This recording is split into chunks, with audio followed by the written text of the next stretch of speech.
Hello,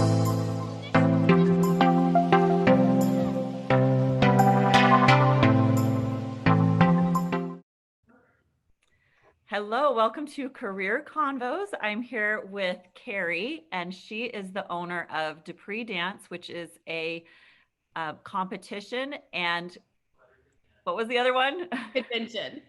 Okay, so it is a dance convention and competition that travels and hosts events across the country and workshops, right? Is that a good Yep, description of that? absolutely. Okay, and this is such a unique field to be in, and I'm so excited to kind of share how you were able to get to this point where you were have a successful business in something that you're very passionate about. But why don't we start by having you share a little bit about your history and your background and how you came to this point? Awesome. Well, so I grew up as a competitive dancer. So dance was always a passion of mine, loved it. I couldn't imagine myself ever not doing it to some degree, whether it's just recreational when I get older or teaching. I love to teach. So I went to college actually at TCU, Texas Christian University, and majored in speech pathology. I did not major in dance. Oh, But I wow. put myself through college by working for the dance convention and competition that I now own.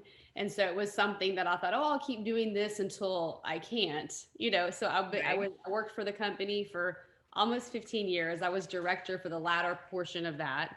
And when I was about to hang my hat up in terms of the company and pursue my speech path degree, I had the opportunity to actually buy the company. So it wasn't something that I initially intended to set out for, but it's been a blessing for sure because yeah, I have a speech path, a Bachelor of Science degree, but I probably should have gotten a business degree, but my business degree was honestly taking over the company in action and figuring it out.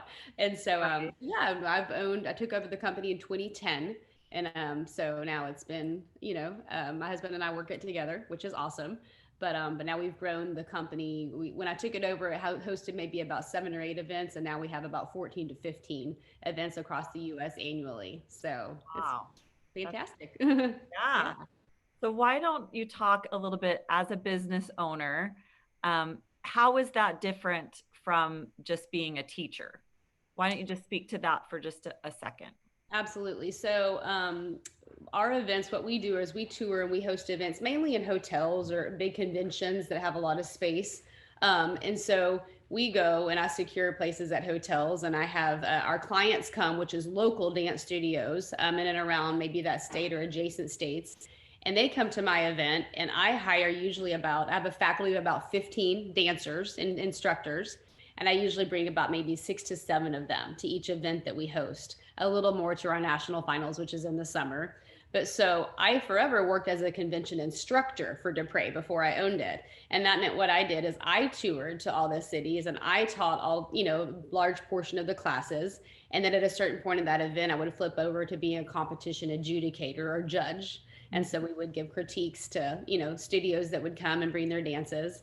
But I stepped, obviously, once I became director and then owner, I stepped on the business side of it. So now it's my job and my husband's job that works with me to secure all the events and to hire dancers and teachers to teach for us. And so I know as a dancer myself, young dancer, I did lots of local industrials and shows, and I loved it. I love performing, but usually as a dancer, you can do both, but you kind of have a preference typically to either being a teacher because you love it, you really want to instruct and choreograph more, or a dancer, meaning I want to go to LA or, sometimes New York, to go and audition to be on Broadway or to be in the music videos or to be represented by an agency so I can perform on the big screen, so I can get the video gigs or I can get, in theater or, and so a lot of times dancers will also teach on the side in order to fulfill their artistic desire, because sometimes being a performer doesn't maybe have the monetary gain as being an instructor or a choreographer, and being able to maybe gain a little bit more money as a freelance teacher. And so it's kind of just two different avenues. A lot of times dancers either pursue going immediately to LA or maybe going to college and majoring in dance and getting that under their belt. So I want to say for the people that work for me, I honestly have about half and half. I have half of my faculty is college degreed, many of which pursue dance education. Some of them different avenues, and then some of them just went right into they were, renowned dancers. So they just went right into the performance aspect of the field, and they've gained great, reputation for being a choreographer or a performer. And so they work for me as well. Mhm. So, yeah. So having that experience yourself, you had experience teaching, then Hmm. you had experience as a director Yeah. that gave you more business, you know, experience. Hmm. And then when you did finally take over the company, did you still feel prepared or was it still a challenge or how was that? Both. I felt prepared. I mean, I knew what I had done forever, which was being a teacher and being an instructor, and the high energy and the commitment that that took, and the diligence. And because teaching's a whole nother thing. I always recommend, if young dancers want to become, get on convention circuits like mine, to saturate yourself early with jumping into assisted class if you're younger, just kind of getting your teaching feet wet, because that's a whole nother thing. And so sometimes big resumes of I've danced for Beyonce and I've done this and that and the other only means so much, because for my company, you also want to care about dance education and the dancers in the classroom, and That's and a so whole other set of skills, it's right? a whole other set of skills. Yeah. And so we go back to your question, what exactly was it? Well, just did you feel prepared? So you had experience Yeah. teaching and So then I had experience teaching, and so I felt great there. But what I gained experience almost as we went was the whole business side of the event. That the host hotel communication, the contracts that we did, the hiring of my faculty, and then just the operative. I mean, there's at events like I run that are conventions and competitions. You kind of hit the floor running. You might arrive at the host hotel on Thursday and you don't end till Sunday late. So there's tons of moving parts between the convention classes that are going on, usually about 4 or 5 levels simultaneously in different ballrooms, and then the competition. So just organizing all of that and being on the administrative side has been. I love stuff like that, so it's kind of my thing. But yeah, I learned a lot as I went. I did not know all of that going into it, or things like if I book a hotel, you have to have X amount of people stay there in order to get your contract. I mean, just a bunch of contractual type of lessons were learned early in yeah. me taking over. So yeah. And so did you have other people that you kind of relied on to do other aspects that you didn't like as much or you felt like weren't? Or did you feel like you kind of had to take over everything? At first, I did have to take over everything, both my husband and I. He's now mainly our event coordinator. So he does most of the hotel bookings and most of the communication, all the booking of flights, our road manager type position as well, operative a lot at the events. And so we definitely have our division of labor now. When we first took over, we started small faculty, not in terms of teaching faculty, but back end, at the event. Mhm. We've definitely grown that now, because the more and more moving parts that we've added to our events, we bring staging and lights and sound to every city. So we started trying to hire people to drive that ourselves. And now it's a huge trailer that we have big rigs pulled from city to city. So yeah, so those kinds of things, our operative team has really increased. But at first, yeah, we were like ready to go. And Yeah. you don't realize how much on the business side, on the operative side, that you got to figure out. But we did. Yeah. So It's yeah. amazing how when you're in something that you love and you have a passion for it and you can see a vision of what you want it to be, and then you get to bring other people into it and provide them an opportunity to have this experience as well, which is exciting, I think. Yeah, so super. Yes, absolutely. What are some of the key things that you felt like made a big difference so that you could reach this point in your career? I think one thing you touched on was just keeping your feet wet in the thing that you loved Hmm. as far as throughout dance. But can you identify other kinds of skills or things that you tried to do that? Yeah, I mean, I would say, even though it goes without saying, that hard work and diligence, you're going to run into bumps and bruises along the way, but just dig in and dive deep. And so I want to say that's kind of just a given. But, also taking risks, the whole concept of you got to spend money to make money. It's scary when you take over a company and maybe what your initial, operative, how you can operate that initially, but almost being willing to take a risk and going, okay, let's get this, or let's do this, let's buy a stage, because we wanted when I took over, didn't have a stage, we're renting that. So there's certain things that we've done a lot more than that that are risky, but most all of it is paid off because it gains more clients. And so I've grown my faculty tremendously. The quality of my faculty, and not only just their resumes, which they're amazing. They've been all over the place and have great resumes, but the hiring of my faculty being really specific as to do they represent our branding, our vision, Mhm. quality dance education, a wonderful atmosphere, warm and inviting. There's some Right. other like my other conventions, they're all great that are more cutthroat and more, ours is very much a great atmosphere, very competitive, but also it's just really warm and inviting. So just making sure that my vision statement, that who my team was representing that, Mhm. and then Well, just a lot of leadership too. a lot of leadership and excellent customer service too. And so that's super important. We've always really taken care of our customers and good communication. So yeah, so that's been good and important part of growing our company. Awesome. So, what are some of the things that you love the most that you would say are the best parts of your day? There's so many rewarding things. I want to say the fact that we service tons of cities across the U.S. and just the relationships that we've established with dance studios that come usually on an annual basis, some even a couple of times a year to our national finals. Just getting relationships with them and then seeing their kids, on a yearly basis as well. It's Yeah. a blessing to see them come back and say, "Oh, Dupre's our favorite. We could never miss Dupre." So I Yeah. want to say the relationships that we've established, also with my faculty too. We started small and grew big, and we're all a big family. We're definitely approach our company as a sum of all parts. So it's not a me, it's a we, and so that's a blessing. And when we're on the road, I think people feel that, and when they come to our event, they feel that we really take a group approach. Yeah. Um, but I'm trying to think. Also, just networking with other. We network with lots of universities like Point Park University, lots of talent agencies. There's a big talent agency in LA called Go To Talent Agency that we network with.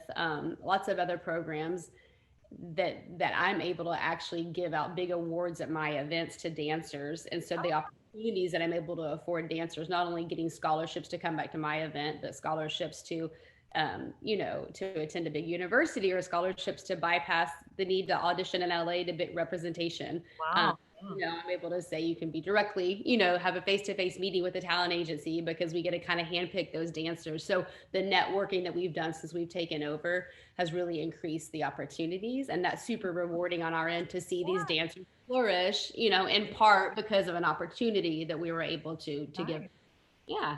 Yeah, and it's almost like it's not about you. It's a I mean it's about you serving and developing other people and helping them reach their potential, step toward that potential that they have.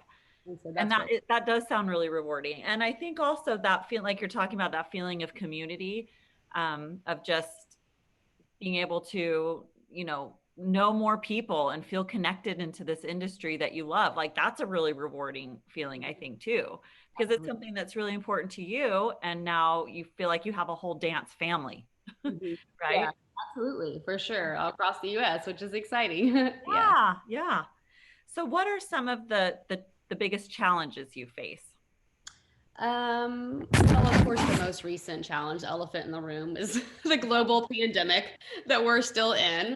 Uh-huh. Um, there's before that challenges, would arise, but it'd be easy to fix. The global pandemic when you own a company that has to do with traveling across the U.S. and all of a sudden, so there's travel restrictions, and now we're starting to, some cities are getting a lot better, some have gotten tighter. So we had to figure out an entirely different way to run our events back in by May of, this year or last year. So what Um, did you do? How did you do that? we devised a whole plan A, B, C, meaning if we can't get to your city, we have a virtual way to run our events, and it's a whole new way. I brought my faculty and I flew them to Texas, several of them, and pre-filmed routines. So we have virtual content ready to deliver to dancers to learn, and then instead of hosting a convention in their city, we use the Zoom platform to host live classes or Zoom, via Zoom, and then people are able to digitally submit competition entries, and so we stream all of those, and my adjudicators come to Texas and judge, and we pre-record award ceremonies. So it's basically an entirely different way to run an event if we can't run it live. And then there's some of their plans and almost borrow part convention class. Like our convention classes normally have a lot of kids in them. So maybe some cities were a little gun shy about putting that amount of dancers in one room, but I can strategically organize my competition. So some of our plans mean classes might be virtual, but that our competition can be live, and I maybe studio block it to where one or two people or studios are performing at one time and then leave. And then, I mean, it's a whole new way to run our events. So that's been overwhelming.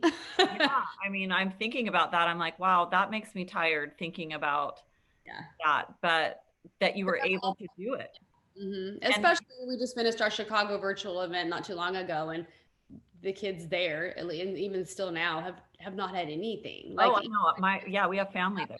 yeah, my kids are still in school and doing classes with masks on and whatnot, but they're out there. And some of these kids in the dancers in studios in Seattle, and my San Francisco event and my Chicago event and now my Detroit event Mhm. are not in the same boat. And so it's all the work's been worth it, because if we can give them anything, it's worth it. For So yeah. sure. I mean, it probably even means more to them to be able to participate in some way. It means more than to just not be able to do that. I mean, that's such a big part of their life, that a love that they have. They want to be able to participate. So you had to be creative in how you could Yeah. address that. Yeah. So do you see any changes coming in your industry, like moving forward? I think for a while, just short term, and we don't know short term is a year, or months or a couple years. I think there still will be some restrictions, Mhm. but I think maybe by our next year's tour, our 2021, 2022 tour, I think we'll be up and running, hopefully, at most all of our events. So this year's still a little sticky and a bit of a roller coaster ride there. But going back to the virtual platform, of course, I'll be glad when we can do all of our events completely live, but there's been some things with the virtual platform, like additional auditions we were able to host, and dancers from all over the country could pop into and participate in them. So all of a sudden, our audience base for some special programs that we have dramatically increased. Mhm. So having to learn the Zoom platform, having to do, a bunch of virtual events, even when COVID goes away, I do see a certain aspect. I see that perhaps some people might host auditions saying, audition virtually. And all of a sudden, maybe you don't have to travel as much to go do this. And if you're the winner, you receive the award, then you travel. So I really want to, still use that platform to our advantage. Nothing can replace on my events being able to take class live or be able to Yeah. compete on the stage live. But there's other aspects of my industry that I think will keep leaning on that virtual platform because the audience base gets a lot bigger. So Yeah. Yes. And there are a lot of industries now that are kind of facing maybe potential changes in the future because of technology. But to me, dance seems like I mean, it's in person, like it can't be replaced. Like, yeah. I think that also, creates longevity in the industry. It's going to be around, Yeah, yeah, I think we need it. And I think, right now it's like, oh, the arts industry is the wrong thing to be in the pandemic. And overwhelmingly, it's been really hard because it's hard to replace, it's hard to replace the feeling of live dance and all of that. So we're figuring it out. But I do agree with you. I think that branding of companies like mine, in large part, is going to, represent itself through how we've handled ourselves through the pandemic, and the opportunities. So I think that the new conventions and competitions might form, other ones might dissolve because it's been hard. It's been 20 times the work for just honestly an ounce of the normal revenue, but it is what right. the pandemic. And I kind of think maybe it could open things up to, I'm thinking of maybe more rural areas that don't have access to big city events as easily. Maybe there's Mm-hmm. some opportunity there that maybe people Yeah. hadn't considered before. So, Yeah, yeah, for yeah. sure. Okay, so if you had to pick just a handful of skills for somebody that wants to do what you're doing, what would you say what skills would you need? For what I'm doing, okay, so for the almost the operative side of things, because a lot of my even dance assistants that work for us and they're dancers or full-on dancers, performers are intrigued by the business side, how it works backstage. So I would say being business minded in terms of, okay, I want to either work for a convention competition or own one or be part of their admin team, is just being business minded and kind of seeing past the classroom, paying attention to backstage, paying attention to operative, procedures, and maybe interning. I have a program that a lot of young dancers, when I say young, high school, juniors, seniors, even maybe first year out graduating and into college can come and to spend some time just doing internship type of stuff, to gain more business mind about the Right. industry.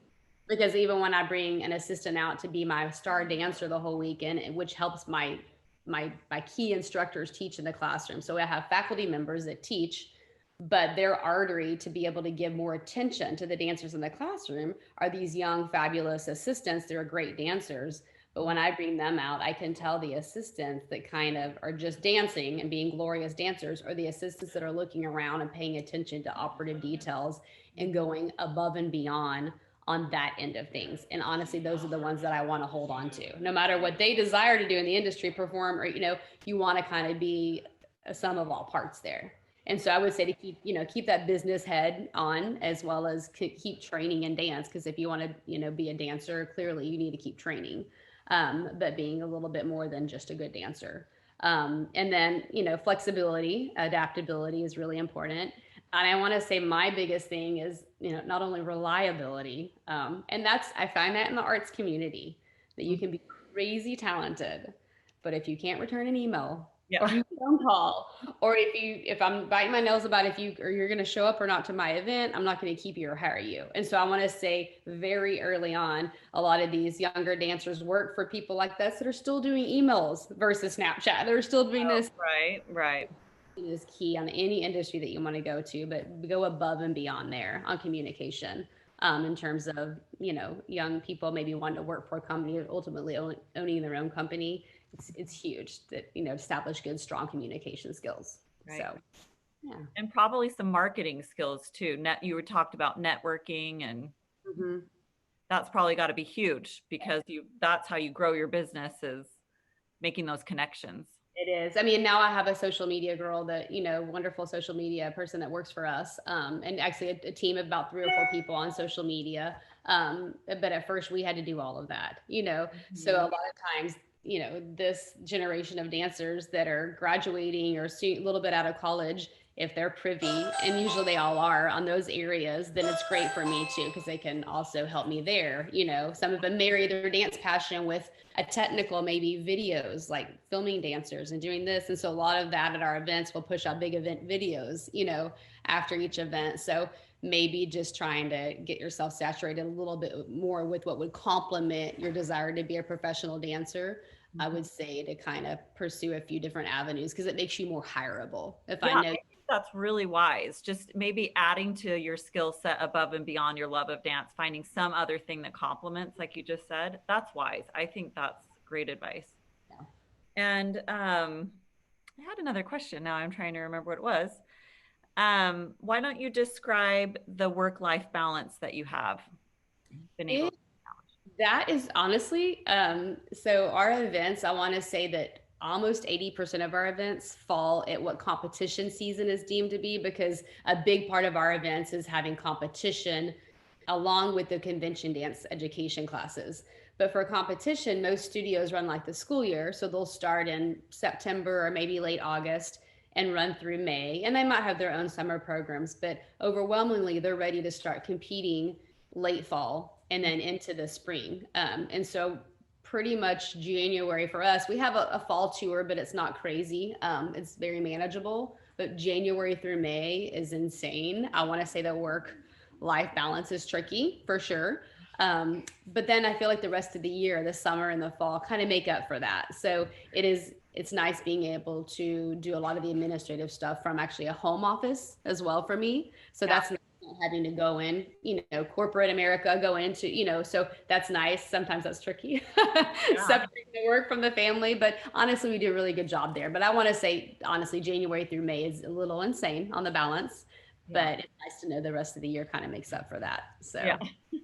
That's true. And I think that's probably the case for any business owner. There's going to be seasons that are going to be more difficult than others. So for sure. Now, I remember the other question I was going to ask you was, if somebody wanted to be a dance teacher, let's say they're just getting their feet wet, what are the things that you look for when you're hiring a dance teacher? What are some of the skills that you are Well, looking I want to say build up their resume. That is really important for, and it doesn't have to be super fancy because until you book your first big job or your big show or an industrial, which a lot of dancers would know what I'm talking about, you graduate from your dance studio being a competitive great dancer, but then can you participate in some local shows or can you go and teach locally at a studio to say, oh, your teaching feet have gotten wet too, because that's a whole nother thing.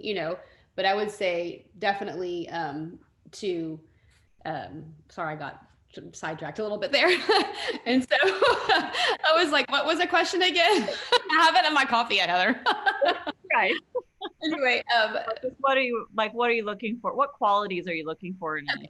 yeah, it's for talented dancers, but also just I would say to also diligence communication is what I'm looking for. I'm a big communication guru. Out of my group of assistants right now that I have that are typically the assistants are pursuing a higher, purpose within my company. Maybe I'll hold on to them. I've had assistants that started at 16 that now work formally for our company as faculty members. And so I would say be willing to dig your feet in and do the hard work. You're not going to automatically land the first big job, but build up your resume as much as you can.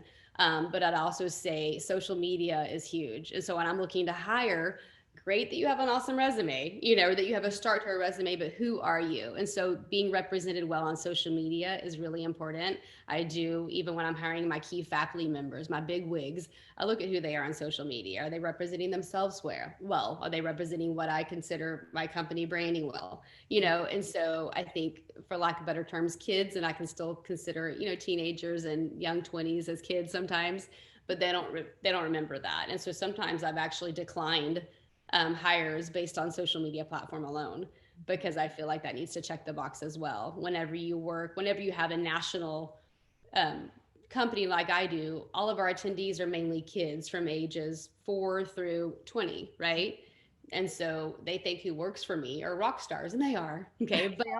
they go immediately and friend them or find them or dig for them, and so I Yeah. want to make sure that when they're digging, they're finding what I would want to represent our company. Right. So I Right. would it's not only to keep training and to build up your resume and be a good communicator, but also making sure that you're representing yourself well on your social media platforms. That's really important.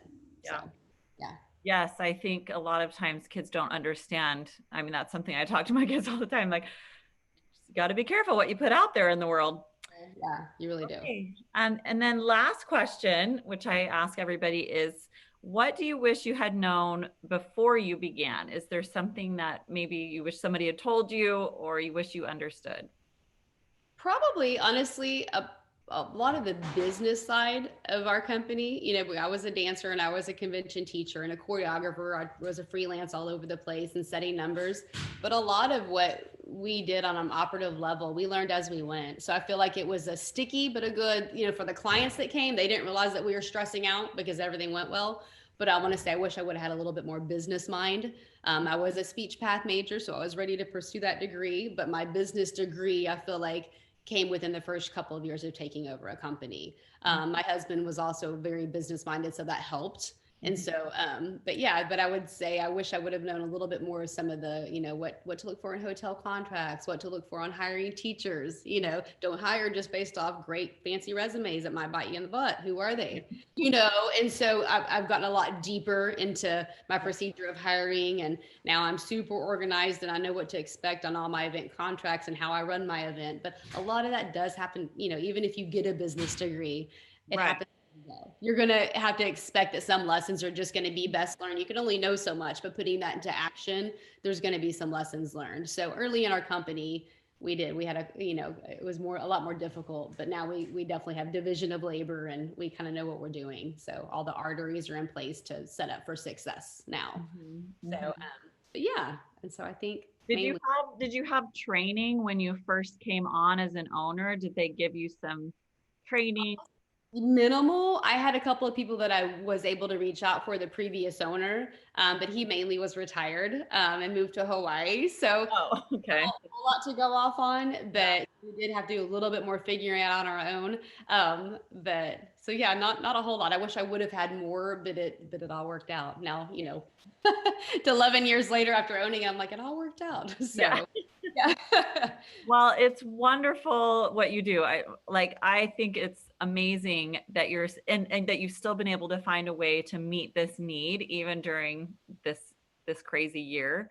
Mhm. And I know how much dance means to I have had students that it really is huge. I mean, they love it. It's a whole passion. And I think it's hard sometimes to figure out how they can use that to actually create something. And I love that you show what it takes and how one way that you can do that. And what Dupre Dance is offering sounds awesome, Yes, amazing. it really is. So It's I such urge anybody.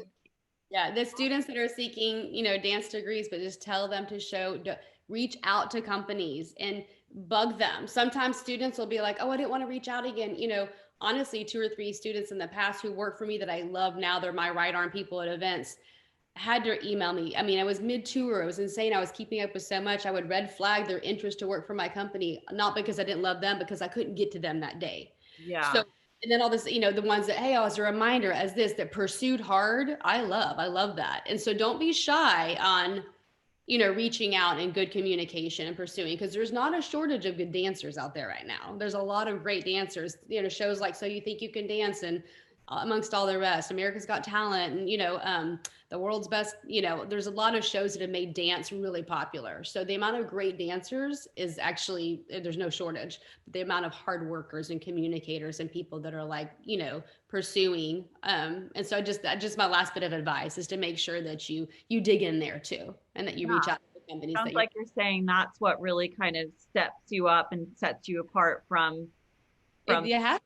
Yeah. And so it has to. And so, yeah, because I do have a lot of great kids to choose from, or great instructors to choose from, but the ones that go above and beyond are the ones that I want on my team. And I think any company would say the same. for sure, for sure. Yeah. Well, thank you, Carrie. Appreciate you sharing all of your knowledge and your experience. I think it will be really inspiring for people. So I appreciate it. It's been fun. All right. Thank you so much. Okay.